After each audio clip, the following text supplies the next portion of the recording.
Rewmi 24 TV. Mame Matar Gueye déglu mu bu baax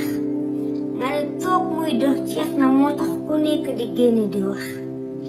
am na ay événement yu bari fi jot a jaar mais kenn déggu la si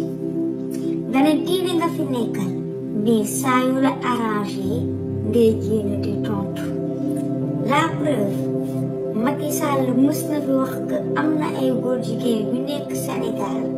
lu leen neex la ñuy def dañoo libre bu desee ci gouvernement bi kese duñu mus a am problème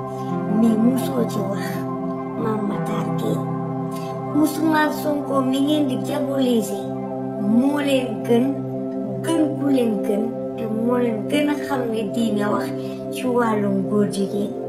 boo amee ku ngay mere demal mere ñi nga xamante ne ñooy député gouvernement bii weesu